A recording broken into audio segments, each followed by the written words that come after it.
There's a moment, a quiet, often painful moment, when the person with the avoidant tendencies, the one who kept their walls high, their feelings hidden, and their heart just out of reach, suddenly wakes up. And for the first time, they feel the absence of you. See, the avoidant doesn't always realize what they had when they had it. It's not because they didn't care. It's not because you weren't enough. It's because their fear was louder than their clarity. Fear of vulnerability, fear of closeness, fear of being seen, truly seen, and not knowing how to hold that kind of intimacy. So they retreat, they pull back. No. They create distance, emotional, physical, sometimes both. They convince themselves, I don't need this, I'm better on my own. And in that moment, they believe it. But life has a way of revealing the truth. And here's when it hits them. It's not always when you beg them to stay. It's not when you send another text trying to fix it. It's not when you explain for the 100th time how much you care. It's when you stop, when your energy shifts, when you stop fighting for connection they aren't ready to hold, when you choose your peace over their uncertainty, when you walk away, not to punish them, but to protect yourself. That's when they feel it, the space where you used to be, the energy you used to bring, the emotional safety they never acknowledged, now gone. And suddenly, the silence they once craved feels empty. The independence they thought they wanted feels isolating. The peace they believed distance would bring feels like regret, because now they see you differently. They remember your patience. They remember your consistency. They remember how safe it felt, even when they couldn't admit it. And here's the hard truth. By the time they realize it, You might be gone. not bitter, not angry, just done. Because the strongest love can't survive one-sided effort. The healthiest relationship requires two people showing up, choosing each other fully.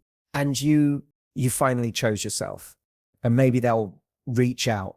Maybe they'll test the waters. Maybe they'll try to pull you back into their uncertainty. But this time, you're different. You've seen what life feels like when you stop waiting for someone to choose you. You felt the freedom of your own peace. You've remembered your worth without needing them to confirm it. And that's when the avoidant realizes they didn't just let a good person go. They let the right person slip away. But by then, it might be too late. It's one of the most frustrating, confusing experiences you can have. You show up for someone. You're consistent. You're patient. You offer understanding, space, love, all without pressure. And yet, they keep pulling away. They keep building walls. They keep acting as if your presence, your effort doesn't matter. It leaves you questioning everything. Am I doing something wrong? Am I not enough? Why can't they just see the connection right in front of them? But here's the hard truth about people with avoidant tendencies. Often they don't recognize the value of what they have, not in the moment. It's not that you aren't enough. It's not that they don't care at all. It's that their fear is bigger than their clarity. See, avoidant people have spent years, sometimes their entire lives, building a fortress around their heart. They've taught themselves connection feels dangerous. Vulnerability means losing control, letting someone get close. That's how I get hurt. So even when they meet someone safe, someone genuine, someone who's not playing games, their reflex isn't to lean in. It's to retreat. It's to question it. It's to convince themselves that independence feels better than closeness, even when their heart whispers otherwise. And here's what's frustrating. When they're in it, they often can't see the full picture. They minimize your consistency.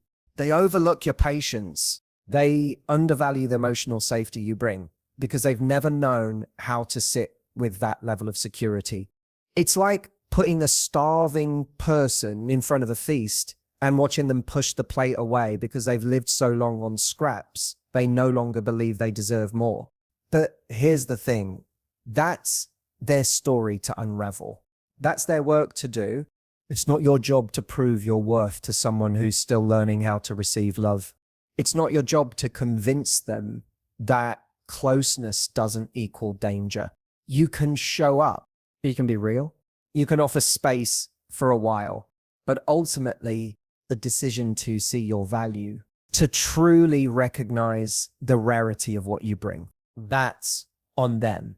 And sadly, many avoidant people only see that after you're gone. After the space they once craved becomes empty.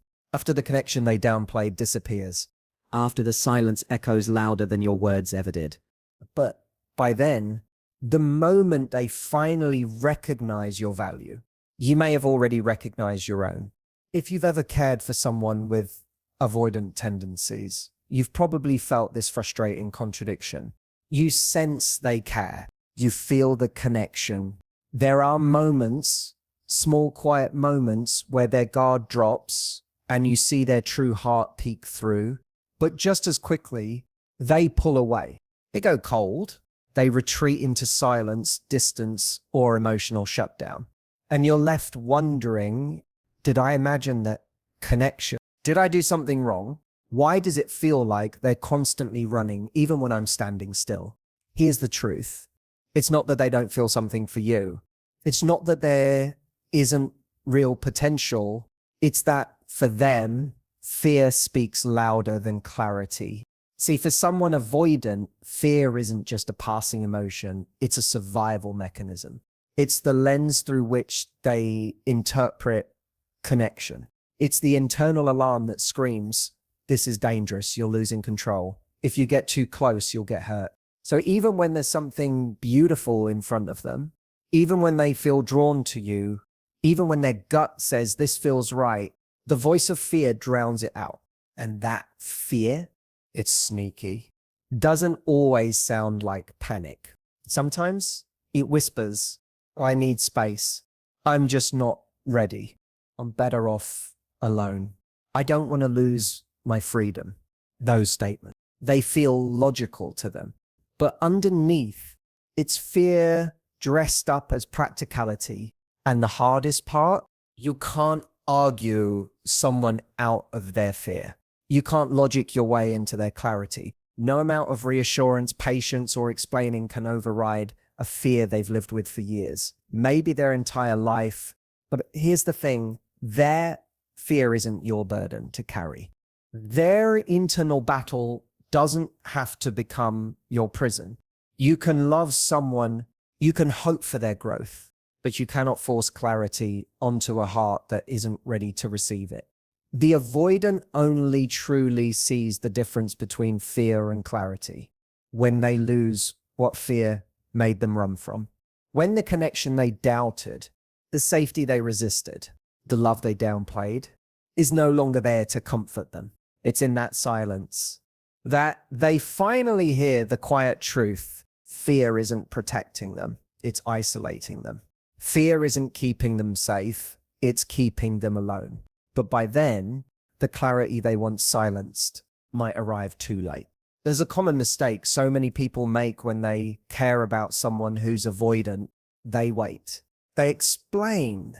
They overextend themselves, thinking if I just show how patient, understanding, and loyal I am, eventually they'll wake up.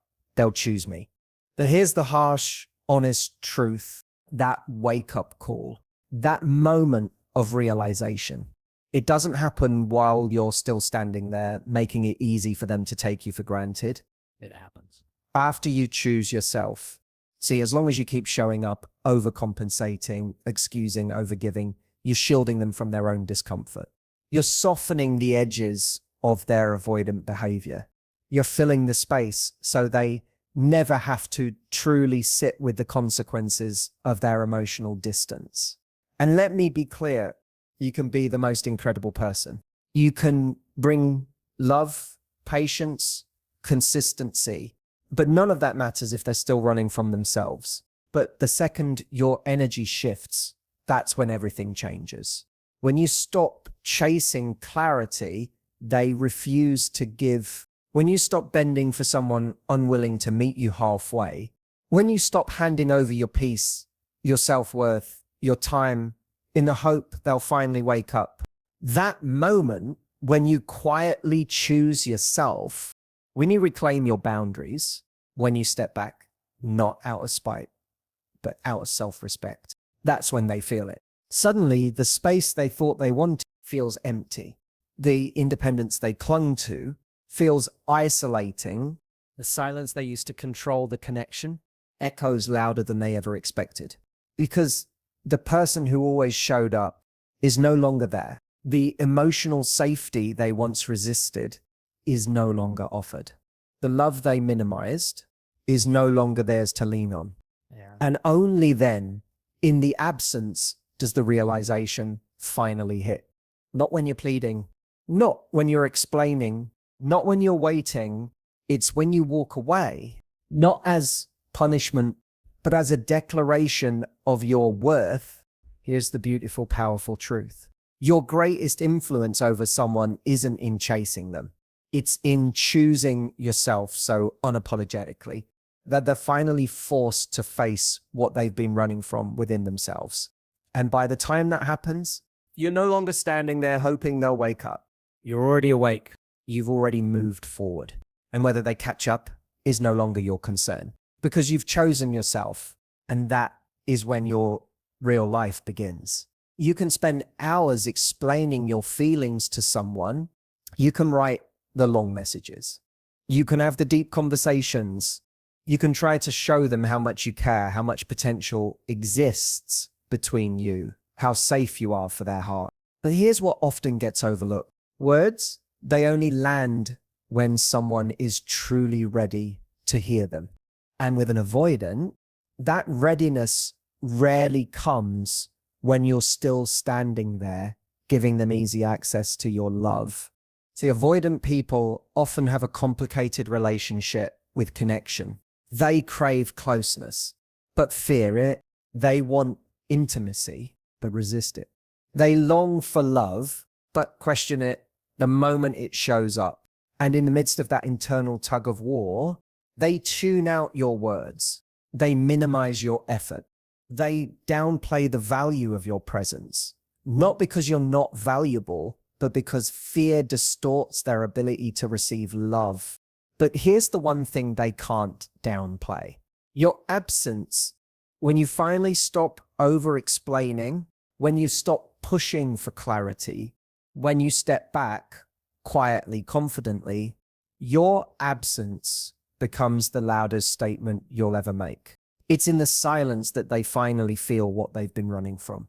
The space where your energy used to live, it's undeniable. The emotional safety you used to bring, glaringly missing. The patience, the consistency, the quiet reassurance, gone. And suddenly, the comfort they took for granted feels like a loss.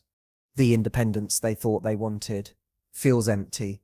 The control they held through distance turns into regret.